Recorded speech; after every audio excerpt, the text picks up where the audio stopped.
बिस्मिल्लाहिर्रहमानिर्रहीम। मैं हूं मोहम्मद आसिफ चौधरी और आजकल हमारी फाइनेंशियल मैनेजमेंट पे लेक्चर की सीरीज़ चल रही हैं जिसमें हम कैपिटल बजटिंग टेक्निक्स पढ़ रहे हैं।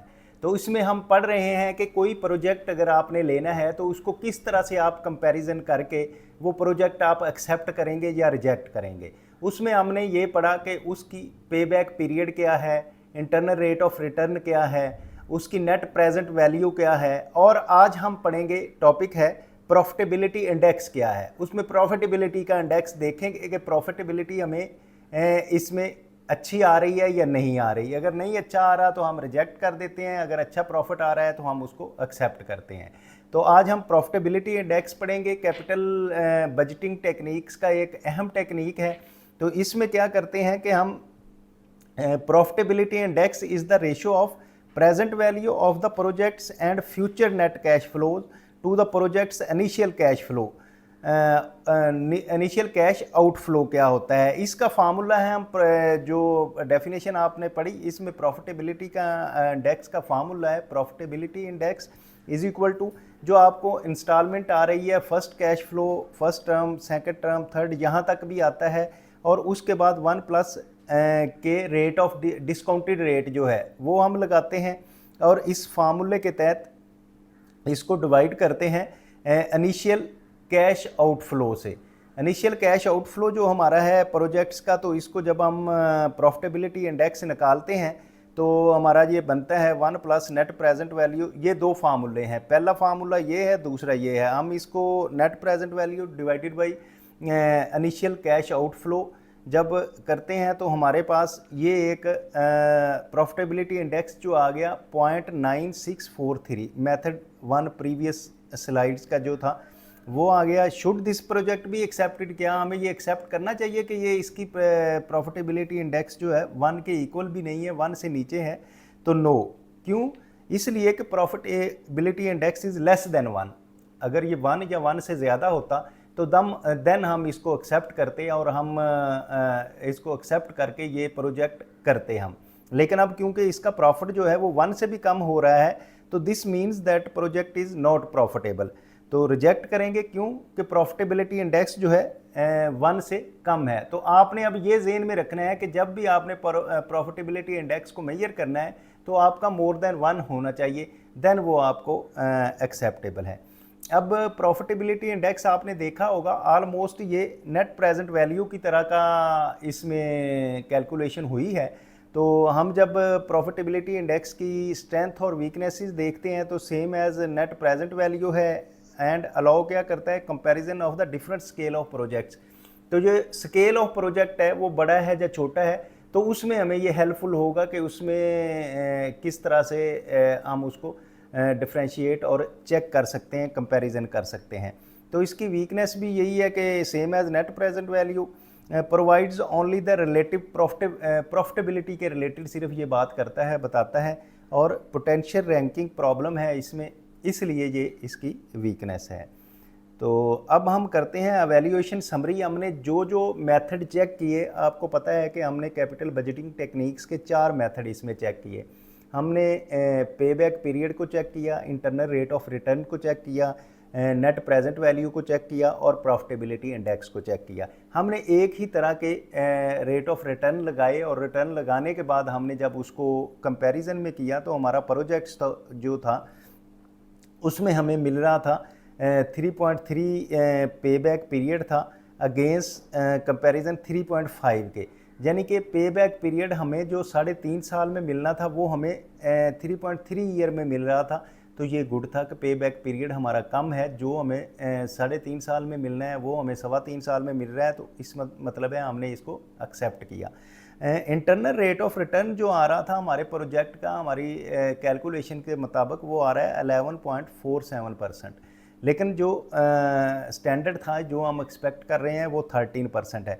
तो इसका मतलब है कि ये कम है इंटरनल रेट ऑफ रिटर्न जो आपको आ रहा है, तो इसका मतलब है इसको आप एक्सेप्ट नहीं करेंगे। ज़ाहिर है आपका एटलीस्ट 13% होना चाहिए, तो जब आपको 13% से कम आ रहा है तो आप इसको एक्सेप्ट नहीं करेंगे। इसी तरह नेट प्रेजेंट वैल्यू है, जब आप नेट प्रेजेंट वैल्यू देखते हैं तो वो माइनस में आ रही है, लेकिन एटलीस्ट ज़ीरो हो तो देन आपका जो है उसके होने चाहिए था तो वो ज़ीरो नहीं है, ज़ीरो से माइनस में है, तो इसका मतलब है ये भी रिजेक्ट होगा। तो प्रॉफिटेबिलिटी इंडेक्स जो है हमने जब चेक किया कि उस पर प्रॉफिटेबिलिटी क्या आ रहा है, तो आपने देखा कि वो हमारा 1 से कम आ रहा था, 0.96 आ रहा है, लेकिन 1 जो है वो एटलीस्ट होना चाहिए था, तो इसको भी रिजेक्ट करेंगे। तो अब ये सारे जो टेक्निक्स थी इनको जब हमने इकट्ठा किया, इकट्ठा करके इनका कंपैरिजन किया, तो हमें ये पता लगा कि एक चीज़ हमें फेवर कर रही है, 3 जो हैं वो फेवर नहीं कर रही, तो इसको हम क्या करें, एक्सेप्ट करें या रिजेक्ट करें। अब project evaluation, remember chapter 12 new assets of the projects को अगर हम उसके मुताबिक भी चेक करें तो क्या होगा कि हमारे पास ईयर्स है, कैश फ्लो हमारे पास आ रहा है, और कम्युलेटिव कैश फ्लो जो है वो क्या है कि हमारा 75,000 जो है वो तीसरे क्वार्टर में पूरा हो रहा है, $75,000, और बाकी हमें आ रहा है कि we will start with the cash flow of the project and also calculate the cumulative cash flow किया हमने। We can use Excel functions, इसके लिए यूज़ कर सकते हैं कैलकुलेशंस के लिए। एक्सेल्स में फार्मूलाज के मुताबिक सेट हुए होते हैं, और वो जो एवेल्यूएशन करने वाले होते हैं उन्होंने क्योंकि अपने पीरियड सेलेक्ट किए होते हैं, तो एक्सेल शीट उनको हेल्पफुल होती है, वो फ़ौरन कैलकुलेट करके सिस्टम को दे देती है।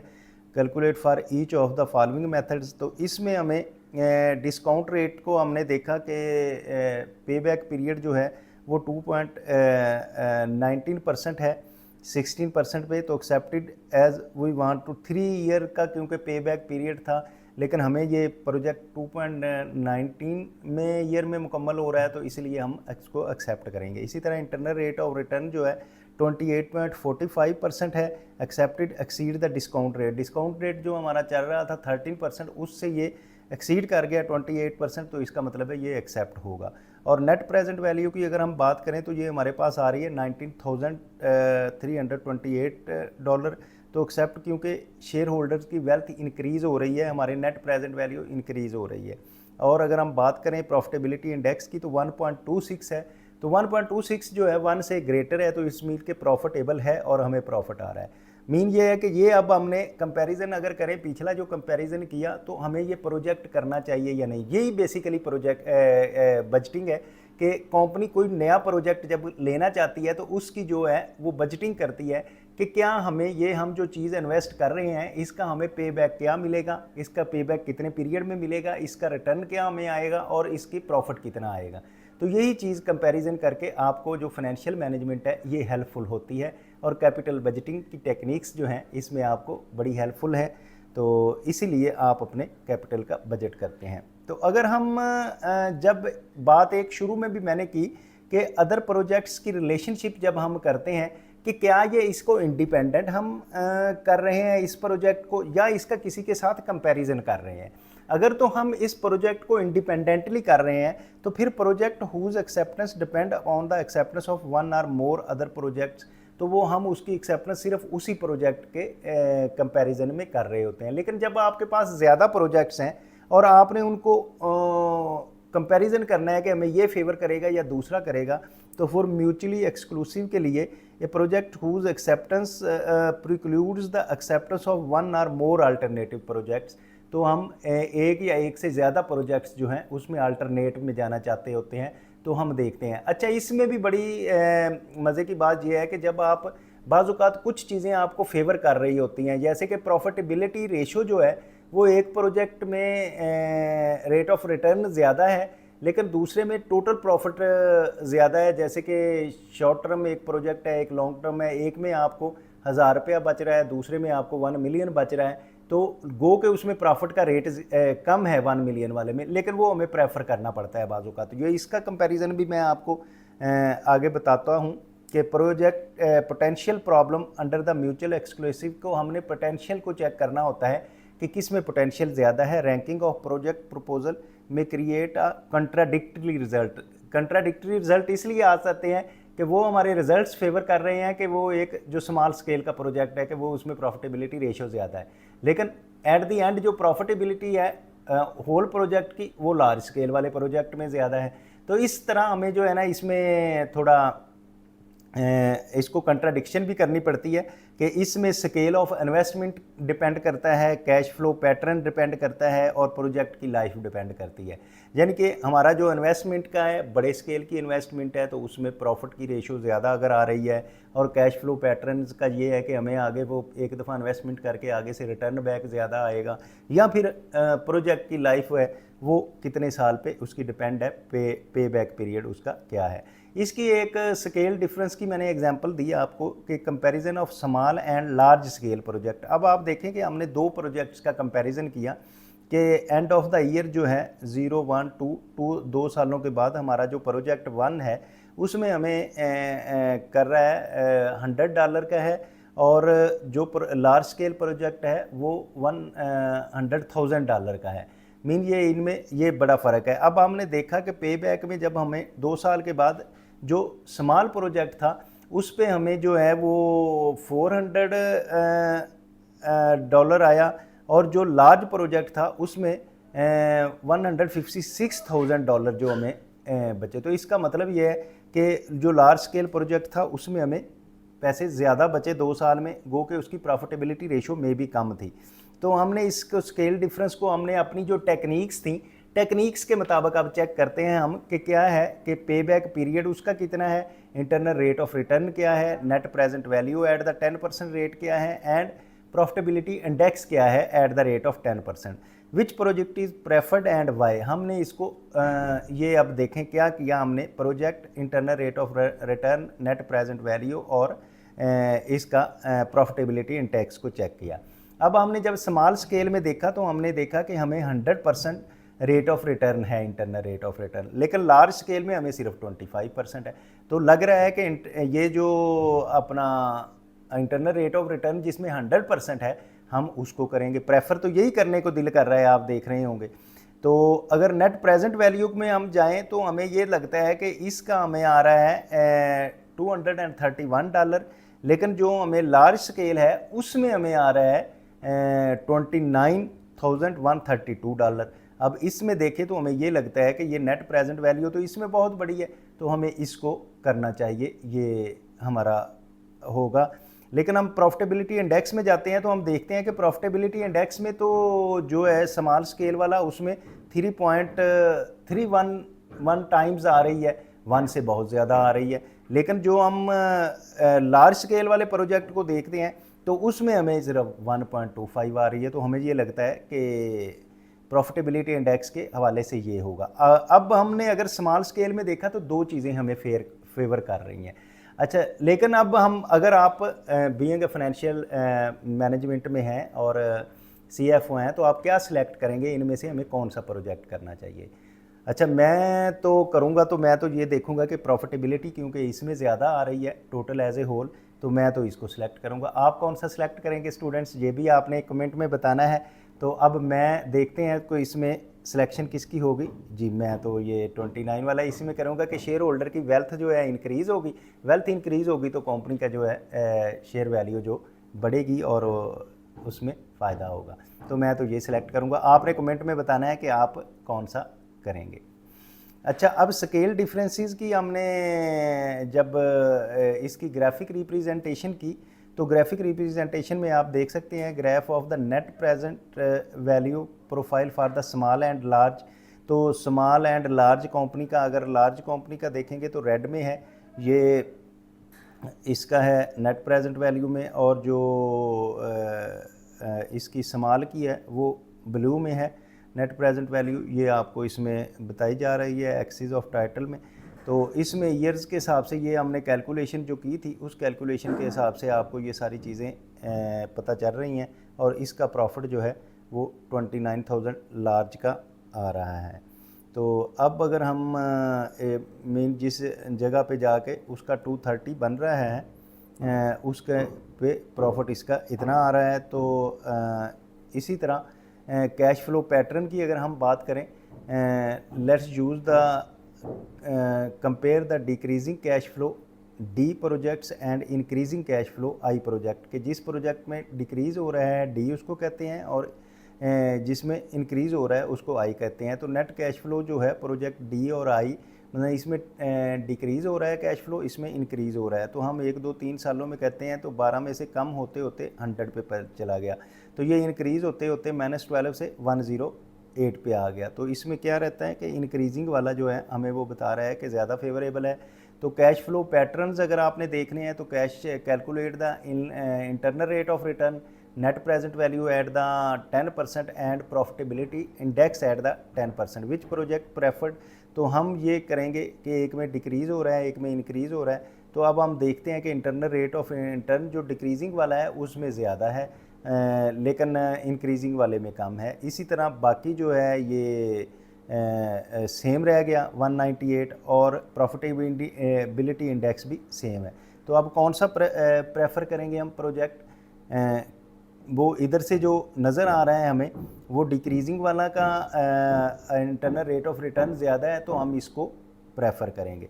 इसी तरह ये इसके एग्जामन की है नेट प्रेजेंट वैल्यू का प्रोफाइल जो है, plot net present value for each project at various discounted rate. तो वेरियस डिस्काउंटेड रेट से हमने जब नेट प्रेजेंट वैल्यू को किया तो ये हमारे पास discounted net present value at dollar this and discounted rate this, मुख्तलिफ डिस्काउंटेड रेट पे जब हम इसको लेके आते हैं तो ये हमारे पास इंटरनल रेट ऑफ रिटर्न की है, और दूसरी प्रोजेक्ट डी है, और ये प्रोजेक्ट आई है इंक्रीजिंग वाला।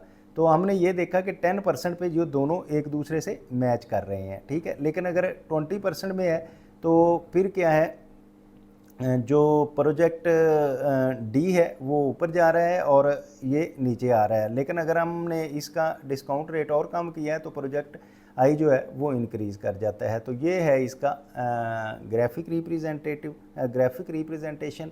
तो इस तरह हम जब फिशर्स रेट ऑफ इंटरसेक्शन देखते हैं तो जो इनके दरमियान दोनों के जो है at less than 10% I is best and Fisher's rate of interaction क्या है एट ग्रेटर दैन 10% जो है डी इज़ बेस्ट। जो मैंने पिछले ग्राफ में आपको बताया था कि 10% पे आके दोनों मिल जाते हैं। अगर हम 10% से कम जाते हैं तो फिर आई बेस्ट हो जाता है, अगर 10% से ऊपर आते हैं तो फिर डी बेस्ट हो जाता है।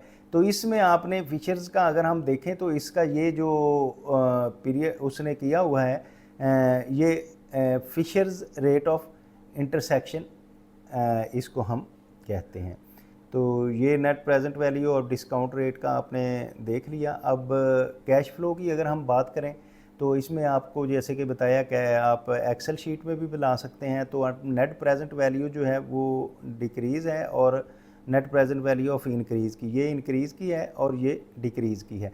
तो अब इसमें आप देखें कि इसमें ये भी क्या कर रहा है कि 10% पे आके ये हो रहा है। अदरवाइज़ जो है वैल्यू जो है नेट प्रेजेंट वैल्यू डिक्रीज़ की 10 से अगर ज़्यादा है तो फिर ये बेस्ट है, और अगर इंक्रीज़ की ज़्यादा है तो वो ये बेस्ट है। ये आपको डिस्काउंट रेट और उसका दे रहा है। इसमें आप इसके कंपैरिजन्स को देख सकते हैं।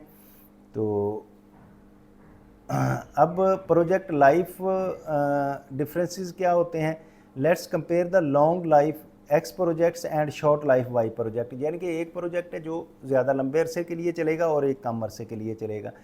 तो हमने प्रोजेक्ट एक्स को देखा, तो प्रोजेक्ट एक्स जो है वो हमारा लॉन्ग लाइफ है और प्रोजेक्ट वाई जो है हमारा शॉर्ट लाइफ है। प्रोजेक्ट एक्स में हम जब आए हमने $1000 किया, इसमें भी $1000 किया, तो 1 पे आके देखा तो हमें इसका $2000 जो है हो गया इसकी वैल्यू। और अगर हमने 3 साल बाद इसकी ज़ीरो है और इसकी 3375 वैल्यू है। तो हम क्या देखेंगे कि इंटरनल रेट ऑफ रिटर्न में हम प्रोजेक्ट की लाइफ को अगर कैलकुलेट करते हैं तो इसमें प्रेजेंट पे back period, internal rate of return और नेट प्रेजेंट वैल्यू और प्रॉफिटेबिलिटी इंडेक्स को eight the rate of 10% discount जब हम कैलकुलेट करेंगे तो विच प्रोजेक्ट प्रेफर हम किसको करेंगे। आप देखें कि हमारे पास प्रोजेक्ट एक्स और वाई है, लॉन्ग टर्म है और शॉर्ट टर्म है। इंटरनल रेट ऑफ रिटर्न जो है वो हमने देखा कि वाई में ज़्यादा है, ठीक है। प्रॉफिटेबिलिटी में जब हम नेट प्रेजेंट वैल्यू में जब हम गए तो हमने देखा कि नेट प्रेजेंट वैल्यू जो है वो लॉन्ग टर्म वाले की ज़्यादा है, और प्रॉफिटेबिलिटी इंडेक्स को जब हमने देखा तो वो भी लॉन्ग टर्म वाला ज़्यादा है। तो इसमें क्या आप समझते हैं कि कौन सा है। मैं समझता हूँ कि लॉन्ग टर्म वाला जो है वो बेहतर रहेगा। तो फिर हमने प्रोजेक्ट्स के लाइफ डिफरेंस की ग्राफिक रिप्रेजेंटेशन को जब हमने देखा तो आप ये देखें कि जो लॉन्ग टर्म वाला है वो का रिटर्न उसका हमेशा से ज़्यादा है और शॉर्ट टर्म वाले का हमेशा से किसी भी ग्राफ रेट पे कम है। तो इसकी ये कैलकुलेशन दी हुई है जिस पे ग्राफिक रिप्रेजेंटेशन भी दी हुई है। तो another way to look at the things, अगर हमने देखना है कि और क्या है, adjust cash flow to the common terminal years if the project Y will not be replaced. तो compounded project Y year 1 at the rate 10% for 2 year. तो हम क्या करेंगे कि प्रोजेक्ट वाई को अगर हम देखते हैं तो माइनस में है 0 और 2 पॉइंट कुछ पे आ रहा है। रिजल्ट क्या है, internal rate of return 34.6%, net present value 800, lower internal rate of return from adjacent cash flow x is still best. तो क्योंकि इसका रेट ऑफ रिटर्न कम है तो इसलिए हम कहेंगे कि लॉन्ग टर्म प्रोजेक्ट जो है वो बेहतर है। अब replacing project with identical projects में जब हम जाते हैं तो use the replacement chain approach appendix B when project Y will be replaced. तो प्रोजेक्ट वाई को हम रिप्लेस करते हैं तो हम देखते हैं क्या कि इंटरनल रेट ऑफ रिटर्न 100% आ गया और नेट प्रेजेंट वैल्यू जो है वो 2000 पे पहुंच गई है। तो हायर नेट प्रेजेंट वैल्यू बल same internal rate of return. तो इसलिए हम क्या कहेंगे कि वाई जो बेस्ट है कि उसकी प्रेजेंट वैल्यू तो बढ़ गई है लेकिन internal rate of return same रहा। तो इसमें फिर आप देखें कि जैसे ये वाई का जो है ये उससे ऊपर है प्रोफाइल हमेशा से एक्स से, तो इसलिए वाई को हम इधर कहेंगे कि ये बेस्ट है। तो ये हम एक्सेल से ड्रा कर सकते हैं। तो अब बात करते हैं कैपिटल रेशनिंग की। तो मेरा ख्याल है कैपिटल रेशनिंग जो है वो हम अगले लेक्चर में पढ़ेंगे। तो उम्मीद है कि जो यहाँ तक प्रॉफिटेबिलिटी इंडेक्स और सारे जो कंपैरिजन हमने किए, कंपैरिजन करके हमने बजटिंग टेक्निक्स को यूज़ करते हुए ये देखा कि ये प्रोजेक्ट हमें लेना चाहिए या नहीं लेना चाहिए, उसमें आप अंडरस्टैंड कर गए होंगे कि आप बेहतरीन फाइनेंशियल मैनेजर बन सकते हैं अगर आप कैपिटल बजटिंग को अच्छी तरह समझते हैं। तो उम्मीद है कि आप इसको समझ रहे होंगे और दूसरों को समझाने के लिए लाइक, शेयर और सब्सक्राइब कर रहे होंगे। लेकिन उसके बावजूद अगर आपको कोई प्रॉब्लम आए तो वो आप कमेंट बॉक्स में कमेंट करें, उसका रिप्लाई दिया जाएगा। Thank you very much, have a nice day.